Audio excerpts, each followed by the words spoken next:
It's the Boris Dirk podcast. We are back and joined by a very special guest, Brett Usher, NBA Twitter virtuoso. You can follow him at Usher NBA. He posts a ton of highlight clips of players, just like tape of different play types that guys will run, and really a new media king over on Twitter. So it's great to have him on. We've been following each other for a little while, joined by my co-host Drew Semler as always. But Brett, how you doing? It's great to have you. Oh, it's great to be on. Yeah, I've been looking forward to this. Doing well. Definitely enjoy our little interactions on Twitter. You guys always have some insightful stuff to say. It's always nice in the comments. You don't always get that on Twitter. It can get a little nasty, a little agenda based. So I Yeah. appreciate you guys as fans. And again, it's great to be talking hoops with you. All right, so we've got a few topics we want to hit on today. Obviously, there's a lot of Team USA discourse going on. Some of it is interesting, some of it is less interesting. Tatum didn't play a single minute in their last game, and Twitter exploded.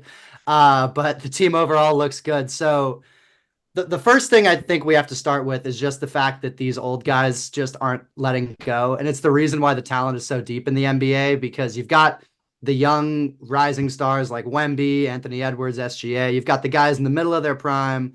And then you've got these guys in their late 30s who most times in NBA history would not still be valuable players. But you've got LeBron, who looks like the best player on Team USA. You've got Durant, who didn't miss a shot until like the fourth quarter of the last Team USA game. And you've got Curry, who's had like his moments for Team USA, but we still know Curry's amazing. So, yeah, Brett, what have been your impressions of LeBron so far in these Olympics, and just like how do you put what he's doing for Team USA right now into context?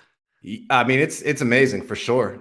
Yeah, him and KD were like 1A, 1B, however you want to say it. But like, yeah, best players on the team, certainly in their first game of the Olympics. But yeah, it is wild to have, KD's 35, Steph is 36, LeBron is 39, going on 40. And to have like three guys playing at like very high all NBA level at that age, it probably is unprecedented in NBA history. If you look back, like there was one, maybe two guys like 35 plus playing at an all NBA level at one time. So it's kind of like uncharted territory in that sense. And like, it's interesting, the point you made about just, I don't know, I guess just like how so many good players are being kind of squeezed out of the league right now, because there's this convergence between those guys, like those, say like 32, 33 plus guys that are all just sticking around and still playing at a high level. A lot of them certainly, but then you also have like more talent, maybe not in this past draft class as much, but just in general in the last few years, like the talent pool is very, very deep of guys like coming into the league. So it's like this, it is like this convergence that just kind of squeezes, and it's like something's got to give. And I think right now we're just seeing it where like there's a lot of really good players, guys that would have been starters not that long ago, that are like on the fringes of the NBA or like can't even sniff the league.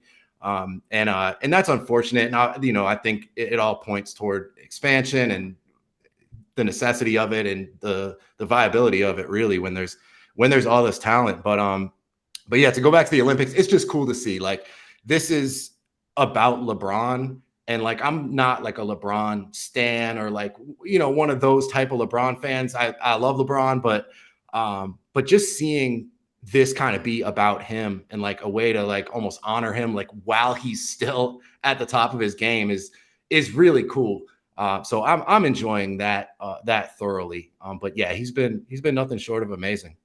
It's on a low sample because the Lakers only played one series this year, but only five guys scored more points per possession in clutch minutes in the 2024 playoffs than LeBron. It was Maxey, Brunson, Naz Reid, who obviously, easier to be a fourth or fifth option when you're on the floor, Paolo, and Jamal Murray.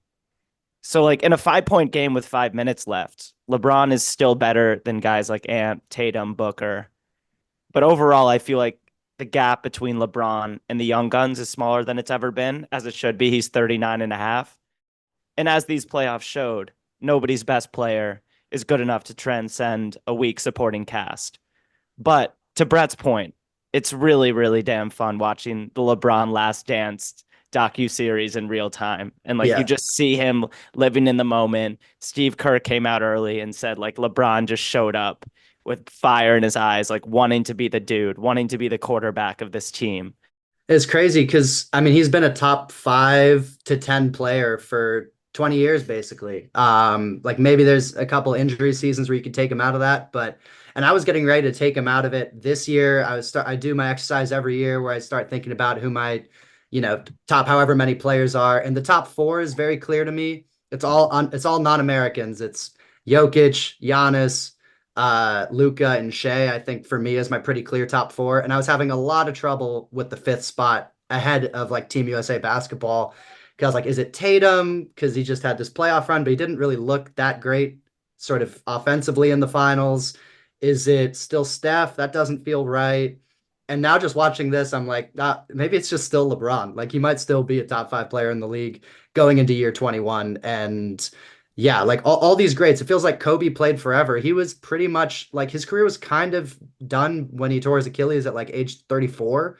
And LeBron is just like blowing past all these barriers that we've set for athletes. And we'll see what KD does too, because that first game back was about as good of a game as you can play offensively. So yeah, I mean, we should probably talk about the Tatum minutes thing. Or should we? I don't know. It felt like a stupid discussion, but it is a big story that like the best player on the best team in the league didn't play at all for Team USA. And yeah, Drew, I don't know if you wanted to get things started with just your take on Tatum not playing.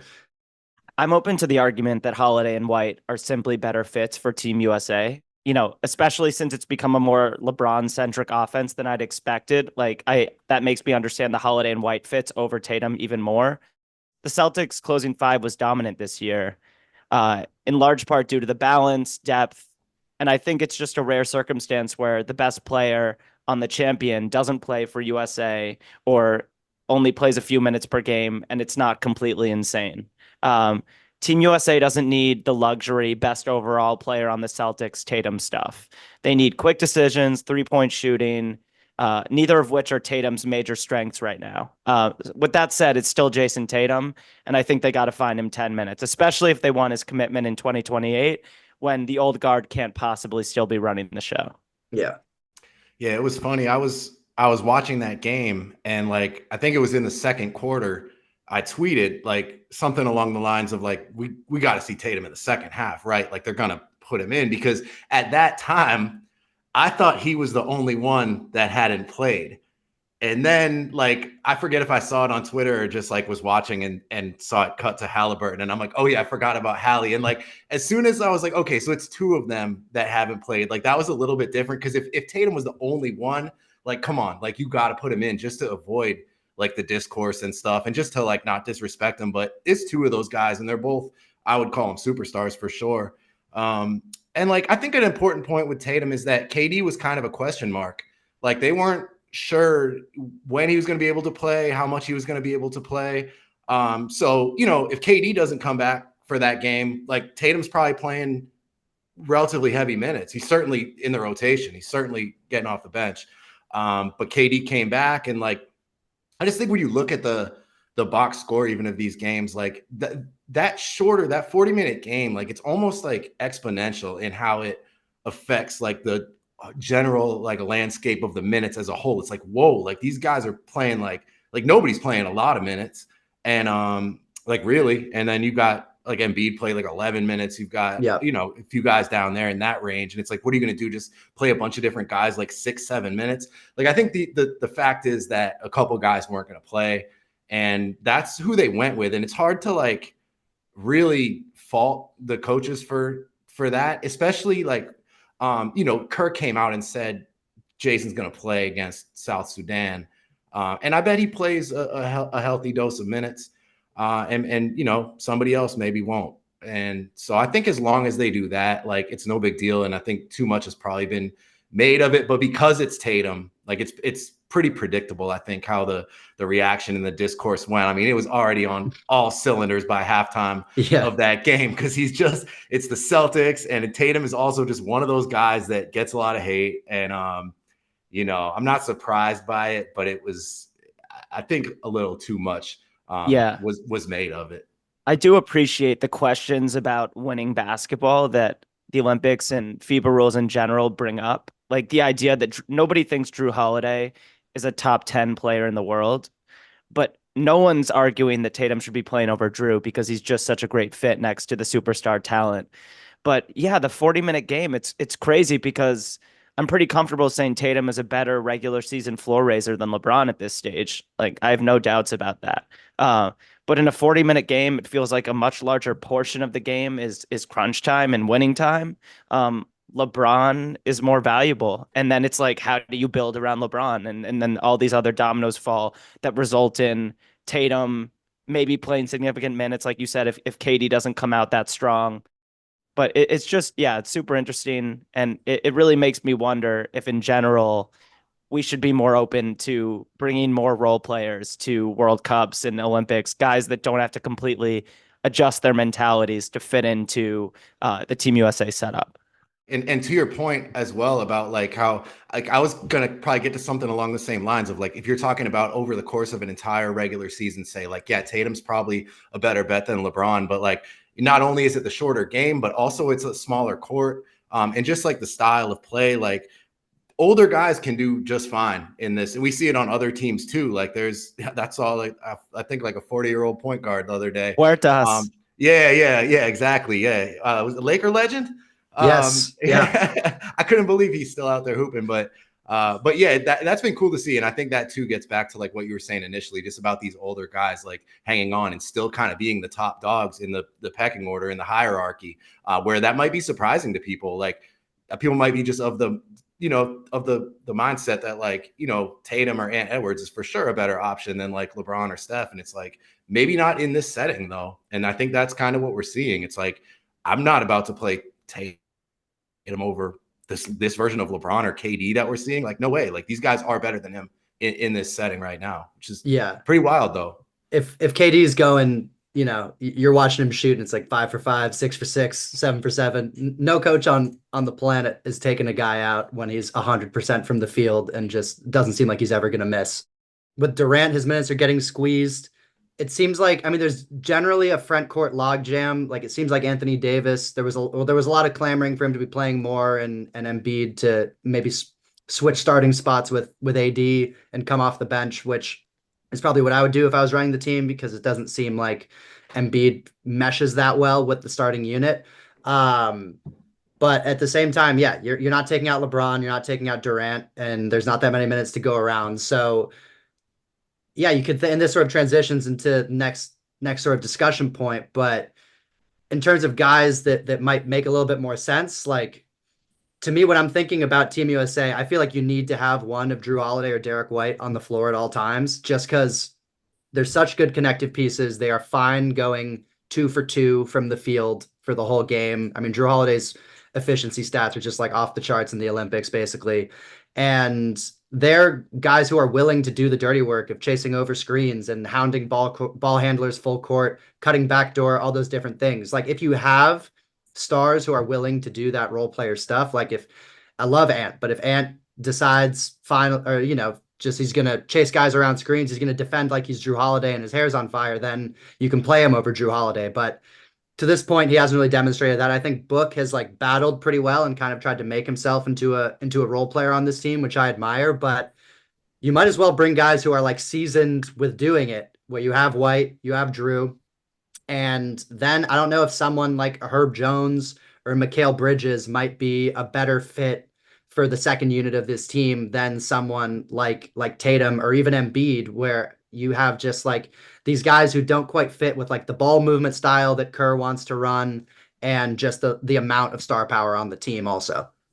Damn it. Yeah, I was ready to try to make you guys a bit uncomfortable and say I'm open to an anti-establishment argument that we should be bringing in more guys like Caruso, KCP, like I just mentioned. But yeah, Brett, how do you feel about this roster construction?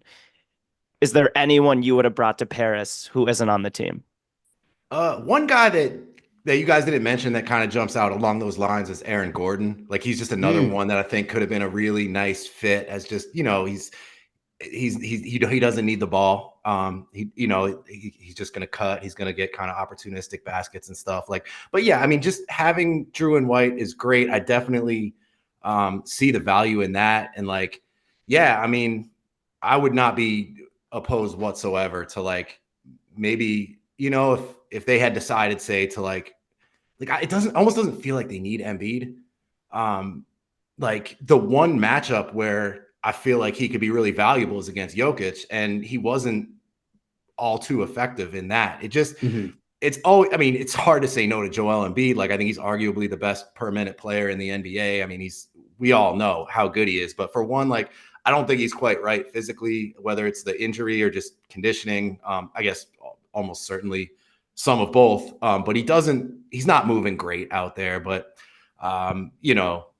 he could still be pretty dominant in situations. So I have a hard time taking issue with the roster, but if they're thinking I would understand if they were we don't want a bona fide superstar like Jayson Tatum just sitting there. We'd rather have a guy that, like an Aaron Gordon or like a Herb Jones, where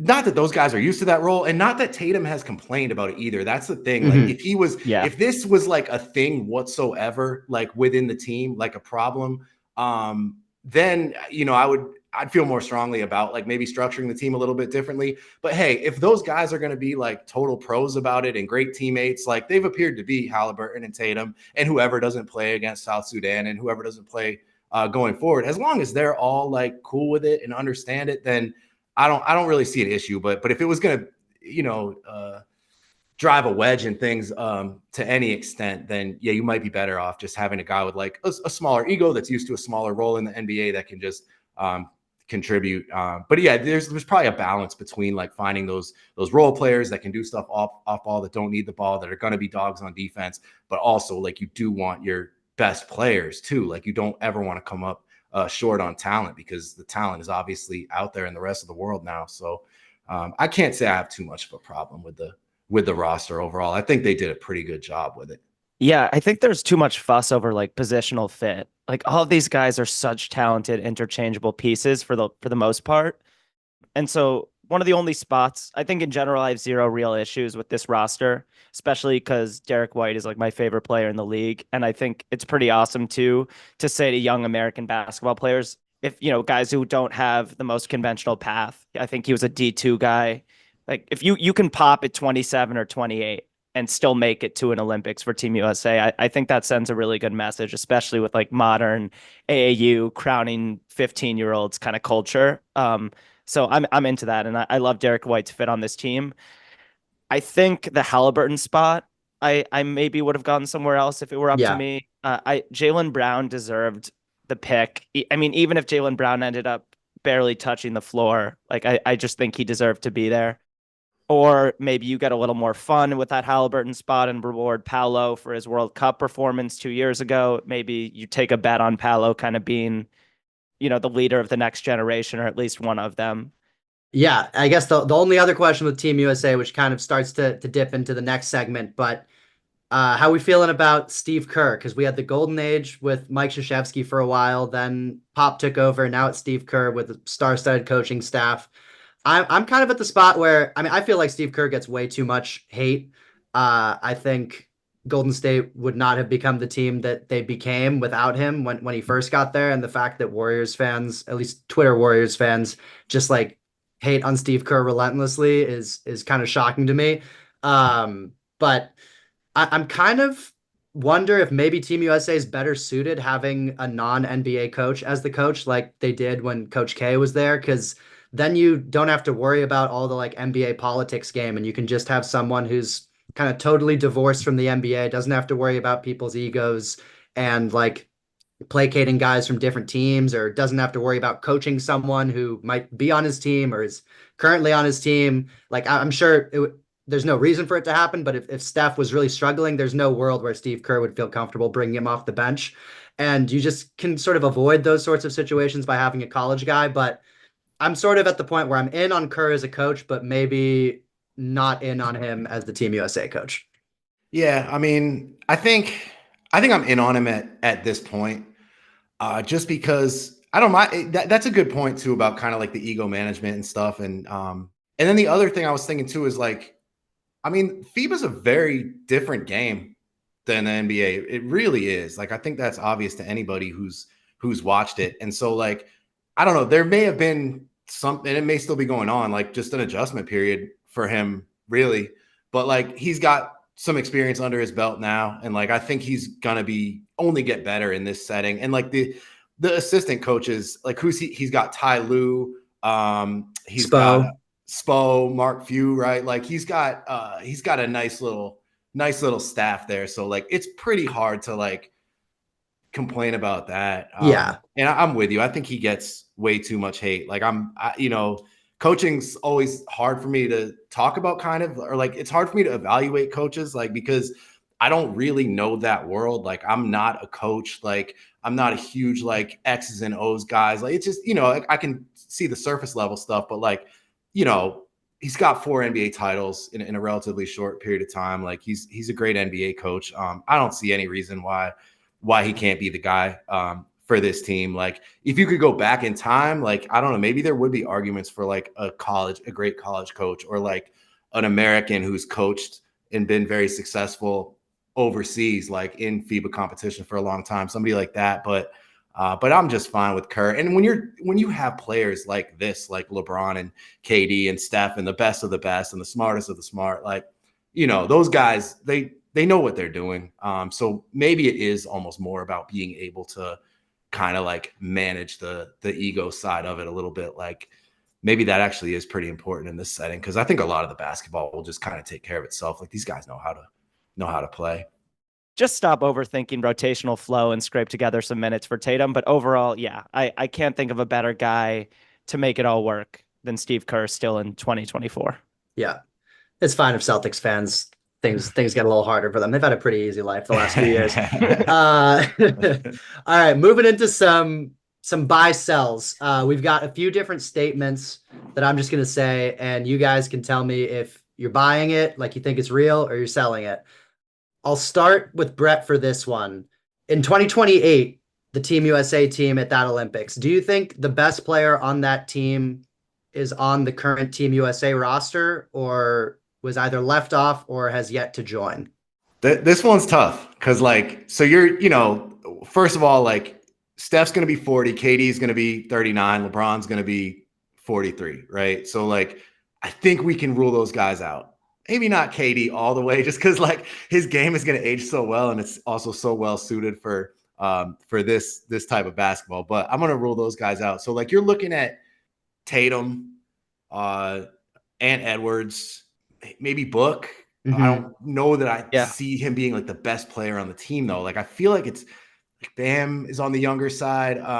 It's probably like between Tatum and Ant, though, right? Like, probably not Halliburton. Like, if we're talking about the roster. Yeah. Embiid will be like 34, 35 at that point. I don't think he's going to age that well. Yeah. I'm giving Book a little bit more grace. I think Book's going to be 31. I think his game will age really well too if he can stay healthy. It should. I could see like a less athletic Kobe light sort of progression for Book, especially since he's modeled his game after Kobe for so many years. So I think I agree with you, though. It's hard to imagine Devin Booker being the best player on Team USA. Yeah, can't rule it out, though. But like, so even throw him in there, though. Then it's like Tatum, Booker, and Ant would probably be like the 3 prime candidates on the roster. And then you look at the guys that aren't on the team, and Paolo's the one that really jumps out. You mentioned him earlier. That would have been a direction I would have been happy to go. Like, he would have been fine not playing. He's by far the youngest guy on the team. Like, that wouldn't have been an issue. Like, people wouldn't have made anything of it. He would have been a nice guy, given the experience. Like, that I definitely could have seen. And he's a guy that's been in the system. Like you said, he was awesome at the World Cup. So like, he's like the one that really jumps out. And then I don't want to get ahead of myself with Cooper Flag, but like, he'll be coming off his 3rd NBA season at that point. 3rd or 4th, yeah. Something like that. So like, he's gonna have a few years under his belt. He'll be like 22, 23. I can't rule that out. And then you get into like, I think Chet is another one that maybe would jump out that has that type of upside. And then like one other guy too I was thinking about is Brandon Miller. Maybe not as the best player on the team, But I think if you look at the guys that have been really successful in this setting for Team USA, whether it's like Melo or KD, I think Brandon Miller kind of fits that mold. I think he's going to be on that team because he was on the select team this year. I think he'll be on the team for 2028. Maybe not as the best player, but I think he's going to be a damn good player for us in the Olympics. So I'm going to say sell on that one to get back to the point. That it's a tough one, and I'm basically choosing between those two sides of guys I mentioned there. Like, Yeah. where I just think I'm probably higher than most on Paolo. And I think but him and Ant are like really close to me in terms of like what they're ultimately going to be as NBA players.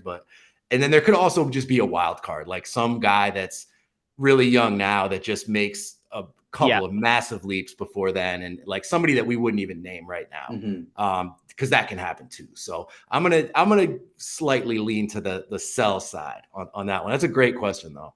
A name that I gravitate toward is Tyrese Maxey. It's incredibly ambitious. He would need to go from elite shooter to like all-time great high volume 3-point shooter, but he's got some rare athletic traits. I think he took a mega step in this regular season plus round one of the playoffs. I couldn't believe the stuff he brought to that Knicks series in a hostile environment with Embiid moping around and not a lot of help in Philly. I'm just open to the idea that in 4 years, Tyrese Maxey is one of the 5 best American players. I really think there's a good chance of that, actually. Yeah, Paolo, and to your point, Paolo could have fit in also as like the third or fourth big on this team, I think pretty easily. He did that in the World Cup 2 years ago. People were kind of surprised at the minutes he gave them at small ball 5, and then just like the versatility that gives you on offense. The transition stuff is pretty fun. Paolo definitely has a chance to be that guy in 4 years, depending on how his skills develop. Chet, as you mentioned, I just give an honorable mention to J-Dub as well, just because he's on such a rapid growth trajectory that like I think all bets are off with Jalen Williams. I'm not sure how good he can be at this point. And I don't want to put a ceiling on him. So yeah, I think I'm selling as well. I think I'm just spinning the wheel on all the insanely talented young guys that are on their way up. Yeah, it's probably smart to take the field. I think I'm gonna buy because I think Anthony Edwards is gonna keep getting better. I'm gonna do a quick search of how old he's gonna be in 4 years, but I think probably like 26. Yeah, he's 22 right now, so he's gonna be 26 in 4 years, like entering the like smack dab middle of his prime, and he's already a top 10 player. So I don't think it's a stretch to think that he's going to be firmly in that top 5 in the next 4 years.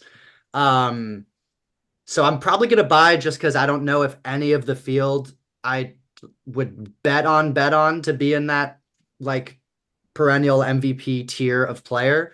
Couple guys who you guys didn't mention. Curious to see how John Morant looks this year. Both, I mean, Ja and Zion, they're kind of like linked inextricably. Drew and I have a long going thing where he's down on Zion and I'm probably way too high on Zion. But when he plays, he's just like breathtaking, and he'd just be really fun to watch in FIBA ball, just like with his physicality and like just the athletic advantage he would have against some teams would just be like such a fun wild card to throw onto the team. I almost thought about bringing him up in like the who would you add to Team USA, not because he's one of the 12 most deserving guys in the NBA this year of being on Team USA, but just because it'd be fun to see what would happen for 5 minutes if he just like rolled through Germany like a bunch of bowling pins. And yeah, I mean, when he came back this year, he looked amazing. The Grizzlies went like 6-2, 6-3 in the games he played, and he looked once again like a top 15 to 20 player in the league. And I'm expecting he's going to look like that again next year.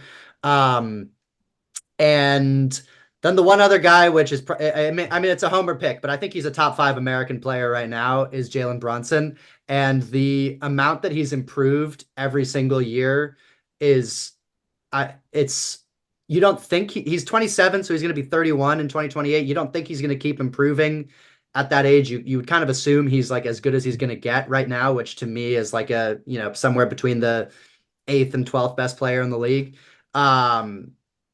But maybe he just keeps getting better because it seems like he adds something new to his game every year. This past year it was like more 3-point volume. Maybe he keeps scaling that up. Maybe he gets even better around the basket. Like I'm kind of done putting limits on him because he's just blown through all of my expectations of what he could be as a player. And he's someone who I think definitely was one of the 12 best American players this year. It just like, much like it doesn't make that much sense for Halliburton to be there, it makes even less sense for Brunson to be there because he's such a ball dominant player.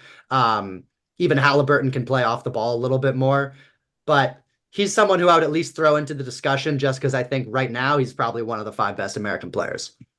The Zion one is interesting for sure. Like if that dude can stay healthy and kind of just if everything kind of just goes well for him, kind of breaks right for him, and he does what he has to do, he'd be what 26, 27 at that point. Like he could easily be the best player on the team if he's healthy and in shape and keeps progressing and wants to do it. Like that's definitely a good shout too. And yeah, it makes me feel even better about Selling.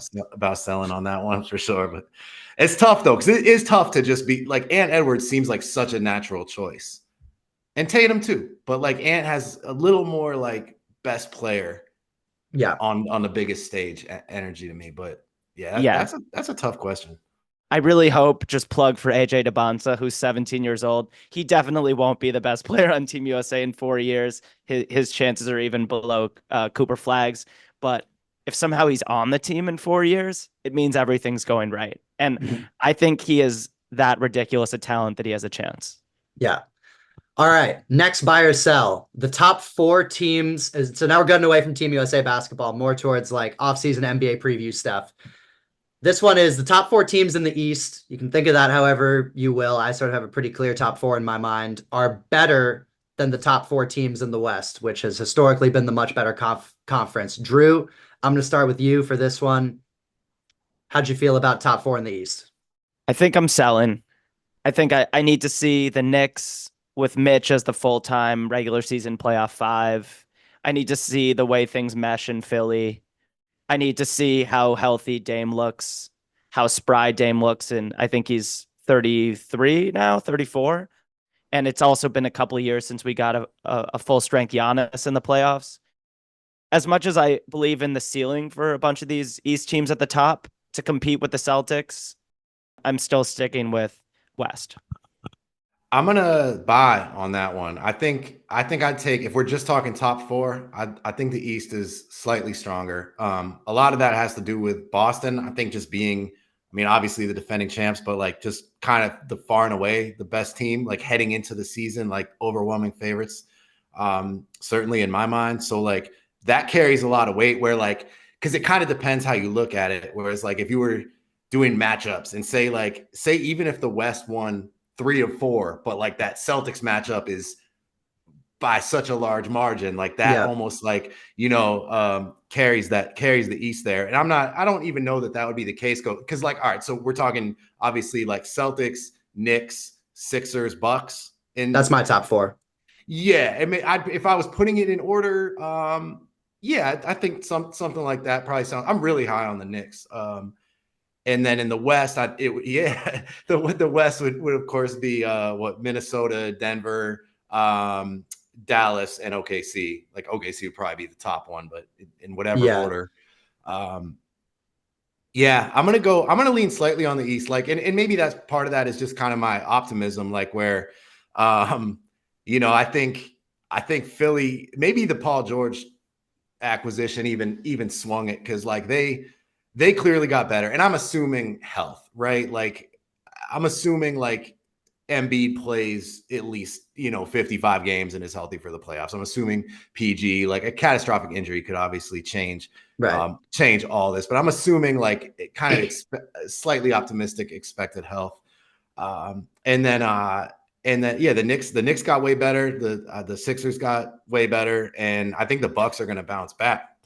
Represent. I think Giannis has a real chance to like establish himself, to take back that that title belt of best player in the world, like consensus best player in the world, like he had for a couple years there. Like if he was to reclaim that by the end of the season, it wouldn't surprise me.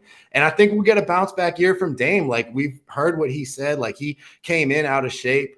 It was obviously his first year there. They went through multiple coaches. Like I just think Dame in shape with a full training camp, knows who his coach is going to be. Like him and Giannis started to look really deadly toward the end of the regular season there. Like their two-man game was really coming together. So I'm also banking on that. So like in the West teams, like we all know why we think so highly of them. Mm-hmm. It'd be interesting to see what team kind of like say like Milwaukee or Philly, like one of these teams does just kind of fall apart. It'd be interesting to see like who that next team in the top four would be. Like, would it be Orlando? Would it be Cleveland? Would it be Indiana? Like, I think all those teams are like right there. Yeah. So that could be like, so we don't even really know what the top four is going to be. I think everyone kind of assumes it's what we've been talking about, but if it's Orlando, Indy, who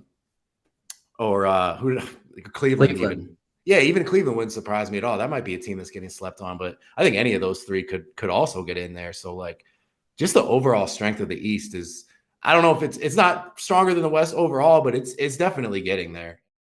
I'm gonna save the redraft one for the end, but talking about the top four in the West a little bit more. A little temperature check on the 2025 Nuggets. They've now officially signed Russell Westbrook to the team. And overall, there's definitely a lot of like not great vibes coming from the Nuggets. Like to me, Russell Westbrook seems like just about the least Jokic ball player you could sign. But who knows? Maybe he can lean into his best elements. But I also feel like we've been hoping for him to adapt to a certain kind of role for each of his last few stops, and he just hasn't really done it. Combine that with the fact that Jamal Murray hasn't looked all that great at the Olympics and seems to be dealing with some sort of injury again and is coming off finally a playoffs where he wasn't spectacular.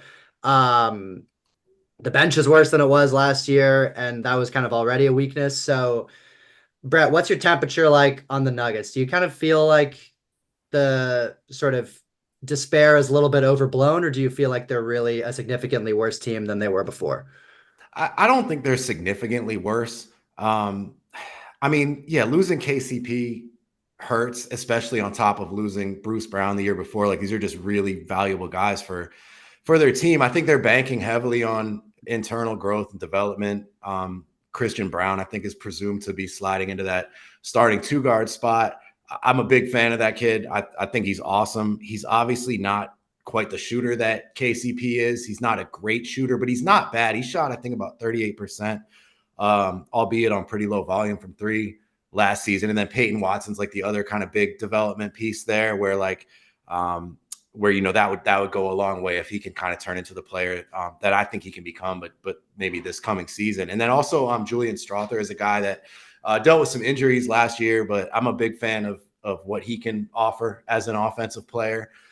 So I like that kind of trio of young guys. And like, if they all progress, like that's going to be huge. The Deron Holmes thing was a real bummer, him getting hurt, because I think he really could have like contributed. I think they drafted him to contribute right away. He's that type of player. I think he would have been really, really solid for them. And then as far as the Westbrook thing, like just like the basketball fan in me is kind of dying to see what he looks like with Jokic, even though it's not his best version. He's definitely past his prime, but if he could sort of embrace like, I don't know, like a guard Aaron Gordon type of Yeah, role. I was like, thinking that exact thing. Yeah, just like play like Aaron Gordon. Maybe, you know what I mean? Like, yeah, the last couple stops haven't been great. Certainly haven't been consistent for him, but also we haven't seen him with Jokic. And I know Jokic really wanted him to come to Denver. I think Jokic was advocating for that. So maybe he sees something or envisions something, or they've talked about something. So I'm actually relatively optimistic about that. I don't think they got better, but I also don't think their window like slammed shut because they lost Kentavious Caldwell-Pope. Like I think Christian Brown can slide in there. They lose some shooting, they gain some size,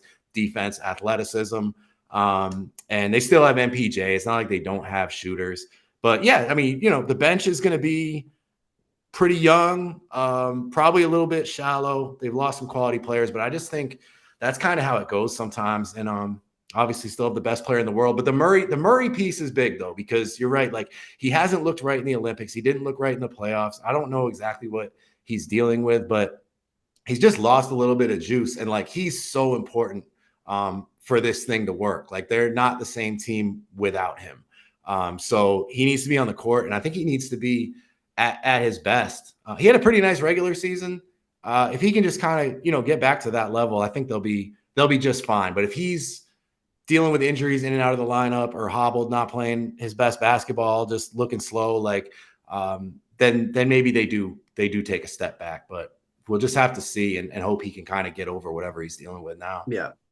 I'm with you, but it still feels like a significantly less toolsy team than the championship winner. And I think part of that is that Michael Porter Jr. is now set to make almost exactly Bruce Brown plus KCP money. It just feels like outside of the two-man game, everything else has watered down. Like you said, still a huge Aaron Gordon guy. So it's not a two-man team. Like they have other pieces. And I believe in Christian Brown to step in and give them a lot there. But we've also heard KCP now, I think he went on, I forget whose podcast, and said their locker room was just fucking exhausted by the end of the year. I'm less optimistic about the Nuggets, certainly, than we were last year. Shocker. But and I think what hampered them at the end, what kind of ended their season this year, could rear its head once again, just because the depth is a little bit worrisome. And I've heard a lot of good things about Strother, but guys in their first year playing significant NBA minutes from like a second round background don't typically pop right away. And like he's probably going to need time, and that's no knock on him. So yeah, another team kind of like Milwaukee where we totally believe in the guys at the top. And I'm just kind of worried about the 6 through 8. Yeah, I'm definitely I don't feel like they've solved the issues that Minnesota exploited in last year's playoffs in terms of like the perimeter athleticism. Maybe a larger role for Christian Brown solves that, but then I think their offense gets a lot more guardable than it's been in the past, where that 5-man unit with KCP in there was really just unguardable once they started going to their 2-man game with Jokic and Murray, because you couldn't leave KCP. He's a 40% shooter, and he shoots it with confidence and with volume. Same thing for MPJ, obviously, and then Aaron Gordon roaming the back line.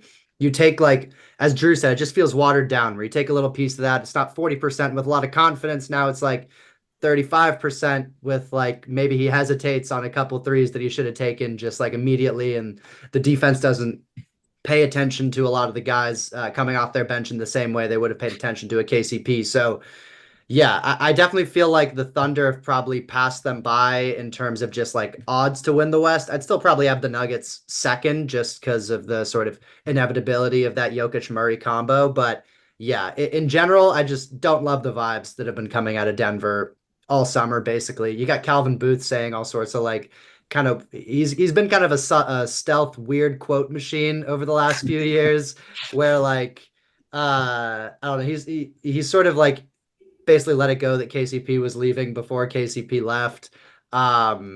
He had the whole thing about how they weren't really trying to repeat. They're trying to, and I see what he was trying to say of like they're trying to build like an extended like run and not just like put everything into a couple of years. But I don't know. It feels like I'm not 100% confident in the way that the team's being run over the last few years. I didn't love the draft picks they made last year. It's way too early to judge them. But I feel like there were other sort of more two-way guys they could have drafted. So yeah, I guess where it all comes out on is I'm sort of selling, but they're obviously still one of the sort of 4 or 5 most likely title contenders, I'd say. But they were the favorites going into last. So like Yeah. in that sense, they've definitely fallen off. And like part of that is that they didn't get any better, arguably got worse. And part of it is just that the other teams like OKC got way better. Like OKC had a killer offseason. Like Minnesota can be expected to be better. I think Dallas got better. Phoenix is probably going to be better than they were. So like you can go down the list and like a lot of these teams, not the Clippers, but a lot of them just got better. So like kind of depends how you look at it, but yeah, it's hard to be like excited about them. But you you just can't count them out. But they're gonna kind of have less room for error, I guess. Like where Jokic just has to be what he's been, and Murray has to be at his best, and MPJ has to do his thing. And like if any of those guys takes a step back, kind of like Wiggins did the year after the title with Golden State, like even if one of those guys like Aaron Gordon has like that kind of year where he's just not quite the same guy, like that, something as small as that could really derail them. So. Yeah, it's hard to be super confident about them. And I think we just tend to underrate the way that Jokic and Murray amplify high IQ guys like KCP and Bruce Brown. Now it feels like a much larger chunk of the roster of the significant players are guys like Peyton Watson, MPJ, and Russell Westbrook, like more one track mind guys. I'm a little bit lower on MPJ right now, but we got to give him another playoffs to figure it out. Yeah. It's fair. Yeah. All right, let's talk about surprise contenders. So last year, Minnesota kind of came out of nowhere because everyone was pretty down on Minnesota after the first year of the Rudy Gobert experience. Um, I I didn't think they were gonna be a playoff team. I had them kind of in the 9-10 range, but I mean everything in the West from like 4 onwards last year was just a crapshoot basically. And they totally blew everyone out of the water, best defense in the league, and made it all the way to the conference finals. So do you guys think there's a similar team this year, or if you had to bet on a team being Minnesota this year, of kind of coming out of relative obscurity to really have a chance to get to the finals, who would you pick? Drew, I'll start with you. I wrote down Memphis question mark and Orlando. I don't think Memphis would be the craziest surprise if they contended in a real way this year, just because it's been injuries and then tough jaw circumstances. And I think everyone believes in the top end talent in Memphis and the culture they've built the last few years. Orlando, I wouldn't bet on it, but maybe we get a little Paolo Halliburton over me. And maybe Franz comes back a new man. Obviously, he had a rough shooting year, but still his game grew in myriad ways. And Orlando's insanely deep. They brought KCP in, another incredibly trusted vet to help kind of coach these young guys up. So like Orlando could skip some steps. It wouldn't blow my mind. And then yeah, in the West, I think the Grizzlies, when healthy, when Jaw's in the right state of mind, just are in the mix for sure. We saw what he did in the playoffs a couple of years ago. A healthy Jaw in the playoffs is unguardable. Yeah. Yeah, Memphis was definitely the first one that came to mind for me, and it's just like it is hard to imagine, like just because of the season they just have, but you just have to realize that was just all injuries slash suspension, and I think a lot of good. I think we'll look back as a lot of good having come out of that season in terms of just like development for the young guys and like just clarity of like, oh, this guy can be Vince Williams Jr. can be a real part of things going forward. And then obviously getting the lottery pick and drafting Zach Edey, like that could be a huge thing if he works out the way that they're envisioning. And like you mentioned earlier, Ja looked great when he did come back. So like, I don't know. I just Marcus Smart coming back. I'm not sure what's up with Luke Kennard. I think he's still a free agent, but that's not, that doesn't really change things too much one way or another. So that team is one to look out for because like whenever they've been healthy, they've been pretty damn good. They fit together really well. They have a great coach. They've got a bona fide superstar, a true number one guy, and just a lot of quality depth. Like Santi Aldama, seeing what he's doing in the Olympics, like he might be their seventh man, like that guy. He's Yeah. awesome. So yeah, I'm really high on them. That would be like the one that really jumps out as like a sleeper.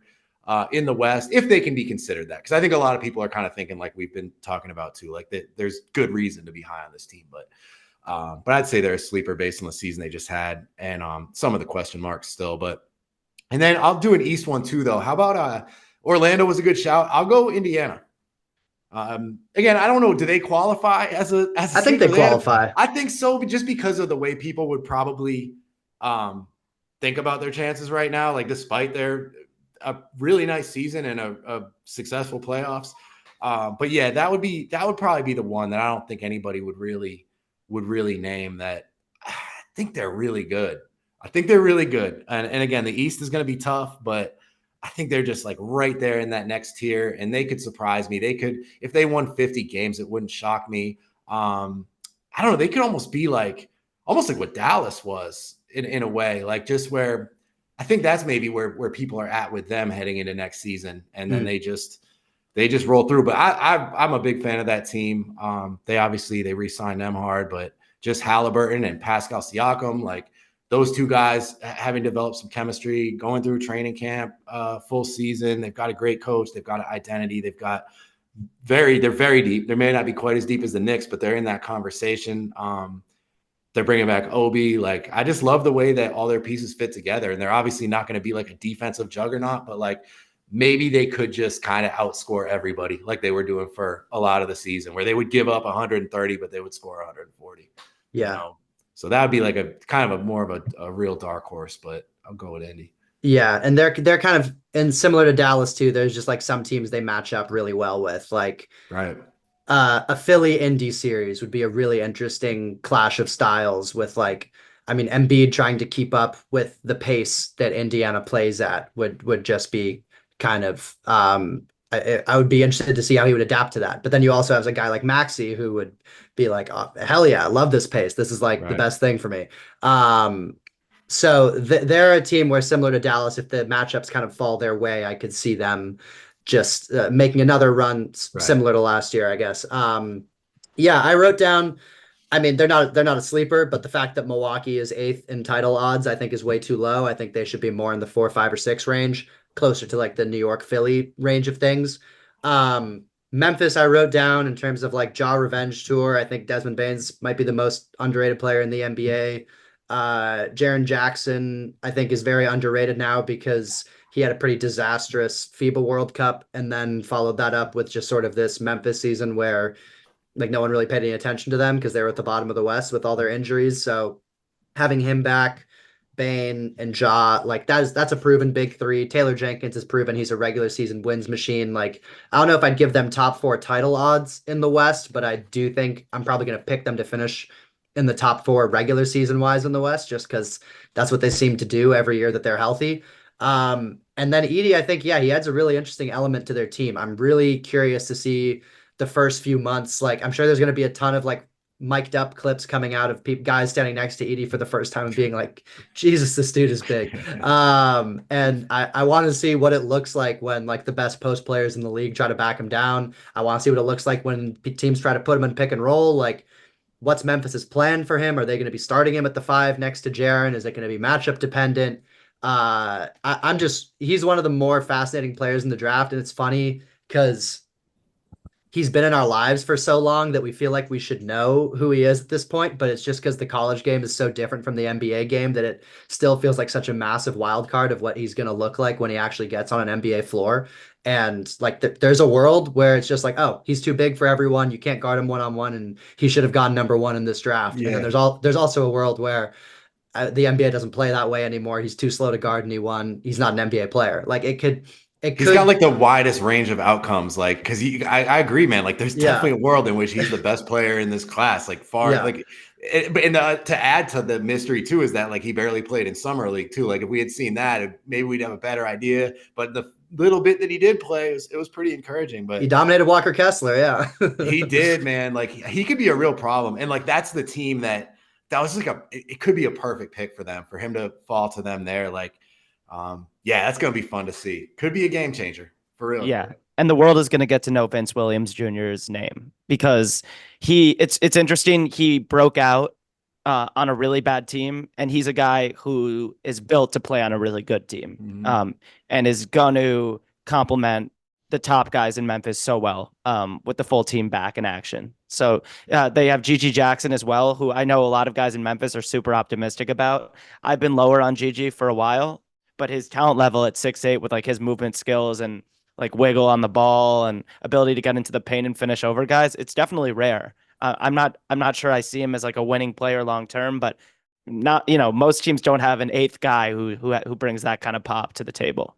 Yeah, curious to see what he looks like in kind of like a role player type role. Because I mean, by the end of last year, they just had no players left, and they just kind of gave him the keys and were like, "Go score 30." So I'm curious to see what he looks like as like a 7th, 8th man, if he's still like just comfortable spotting up, defending, doing all the sort of like intangible stuff we were talking about with like what Drew Holiday and Derek White are doing for Team USA. Seems like they're trying to develop him as a floor spacer. Like they were Mhm. just encouraging him to shoot from, like Trey Murphy range last year. Like he was just bombing away, and he shot a pretty good clip too. So I Yeah. feel like kind of in his early stages, while like the rest of that, while that creation stuff kind of fleshes out, like that's probably going to be his role with this team, especially if they don't bring Kennard back for whatever reason. But yeah, it will be interesting to see because they were just letting him kind of do whatever. Didn't he score like 40 against the Lakers or something? Yeah. Yeah, I think so.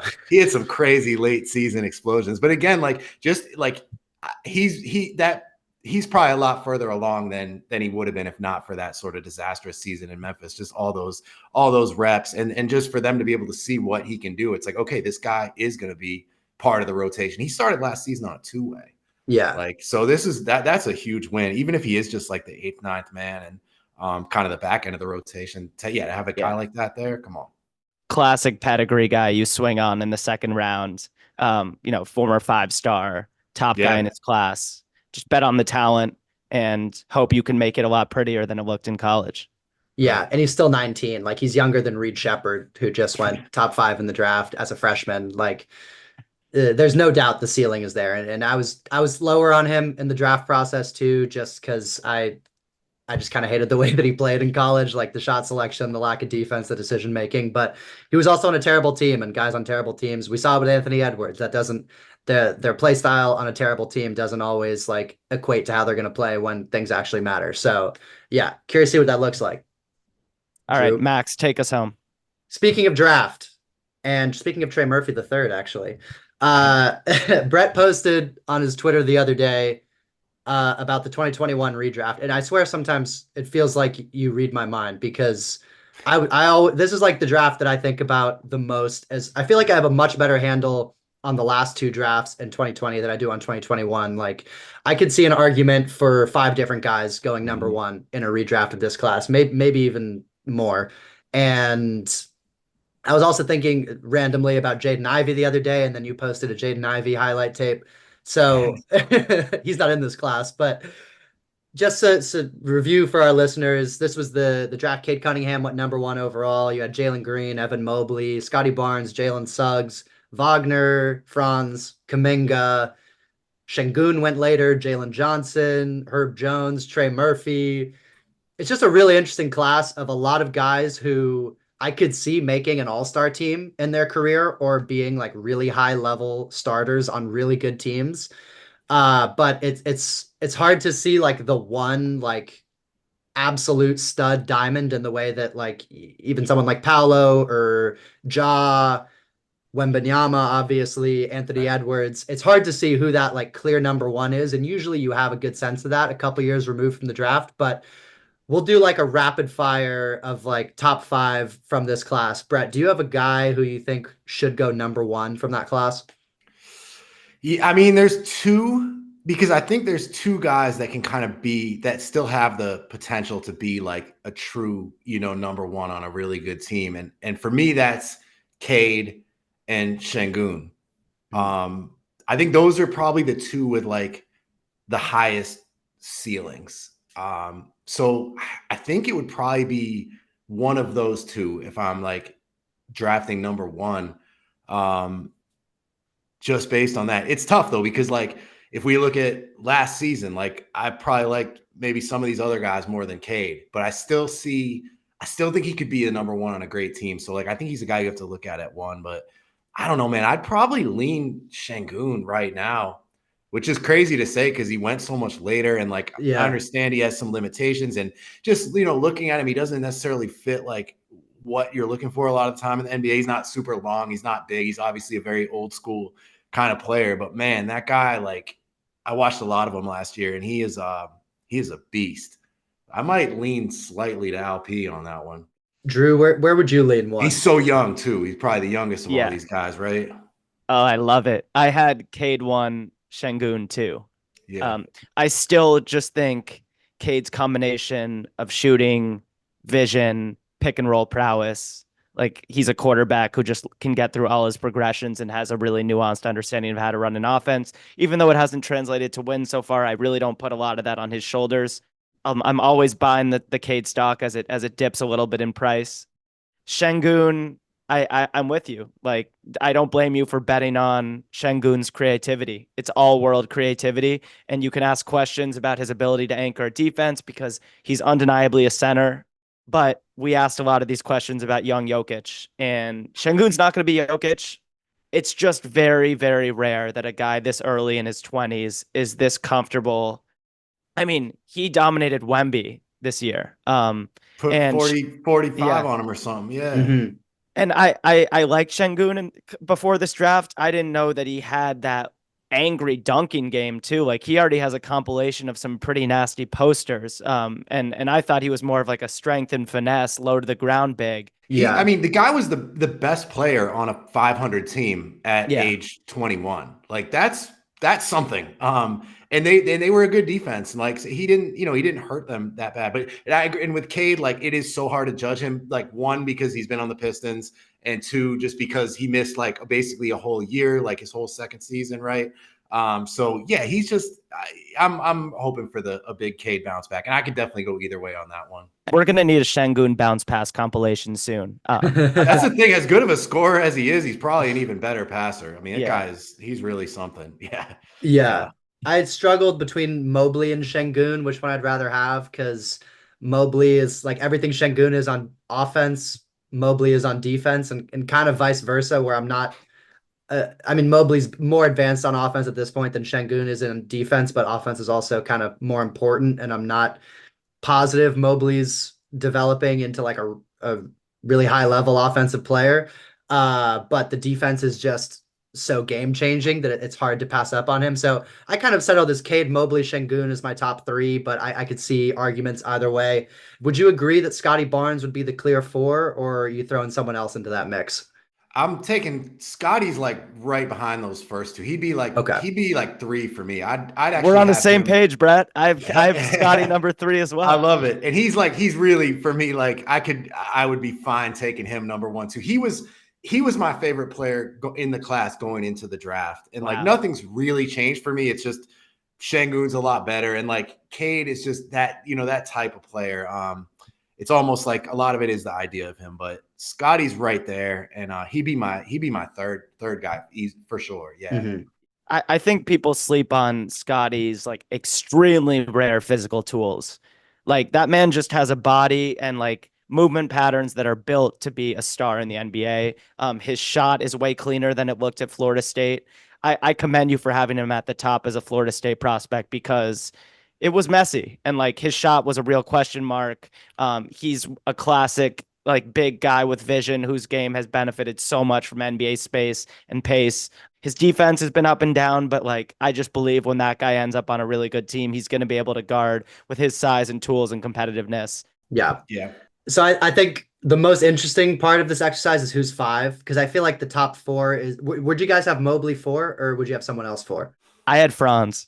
Oh, Yeah, I think I would too. all right. Yeah, I'd have Franz over Mobley for sure right Mhm. now. I would, and a lot of it is like you mentioned, Max. Like just Mobley's like he's not quite where I would have expected him to be offensively by Yeah. now. Like some of that stuff that we were kind of counting on just hasn't really materialized yet. Like the shooting and the creation. I really like his passing. I really like his what he is as a vertical threat. But like outside of that, it just that's the only thing holding me back on him as great as he is defensively.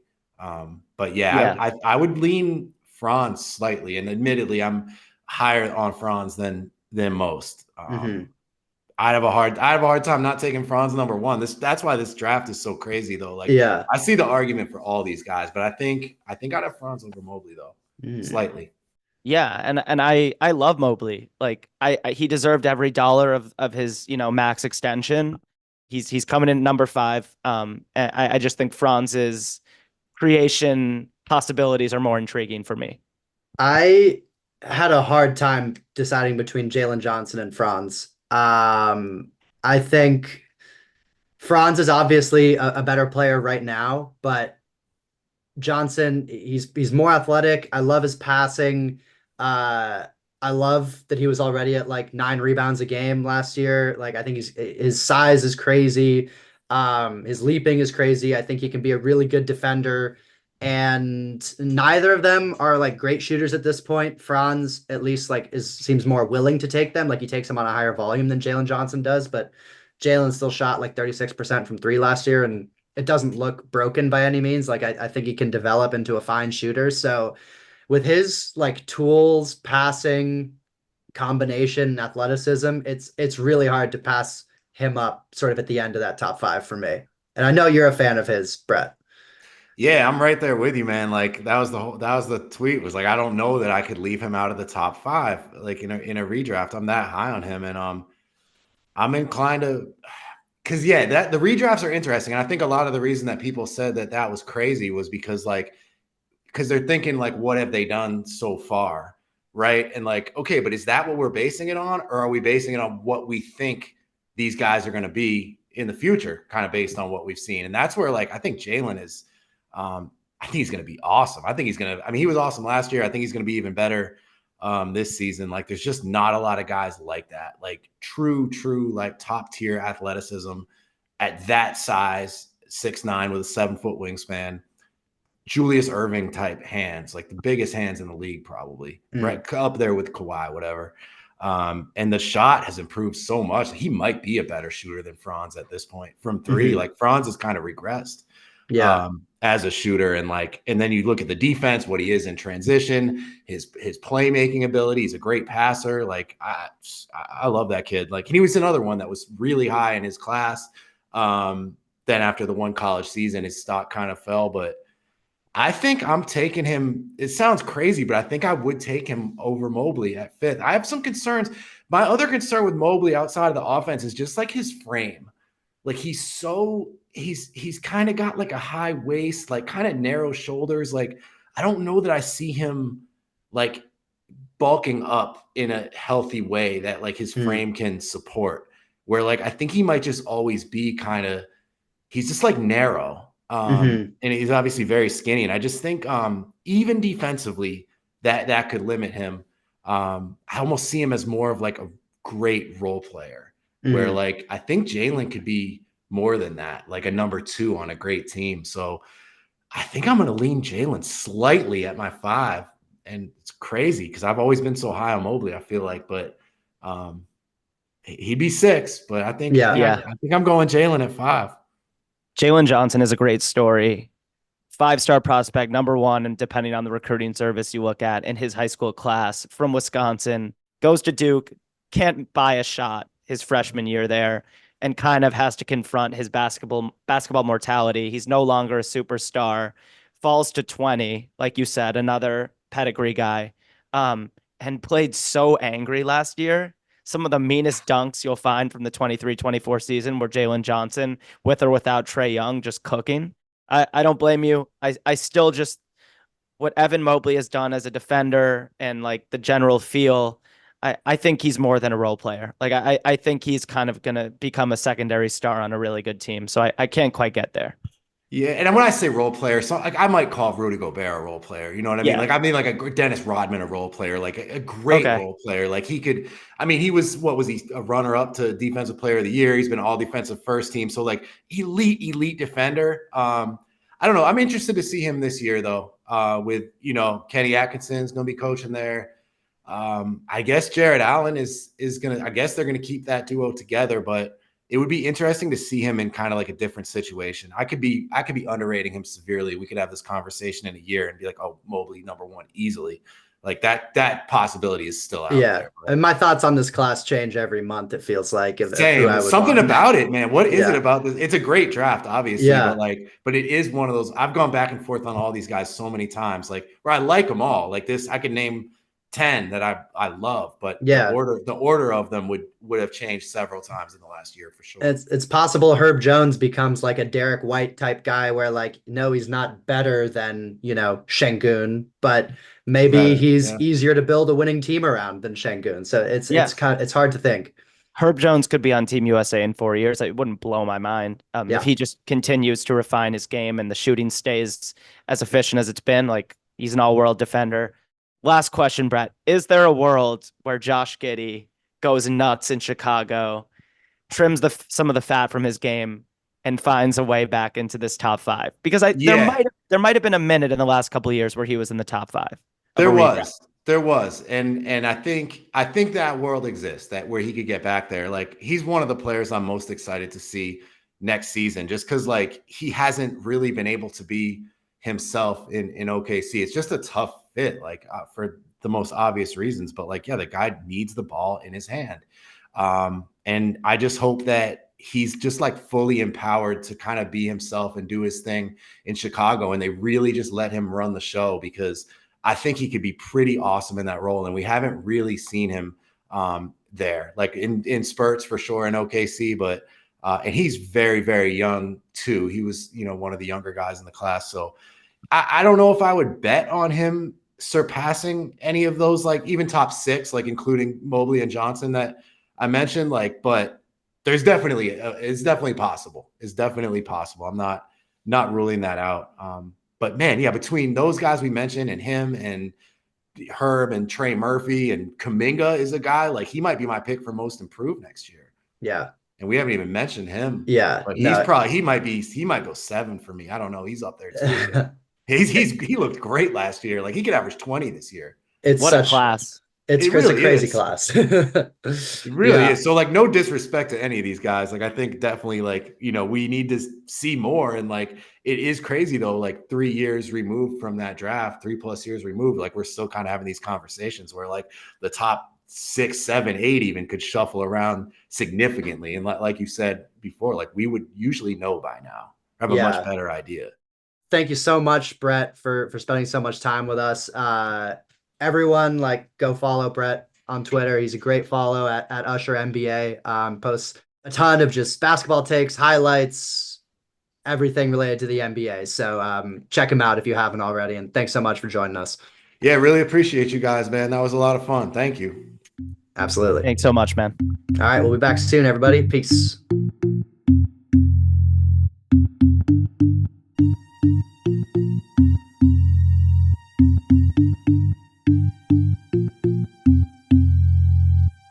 Boris Dirk.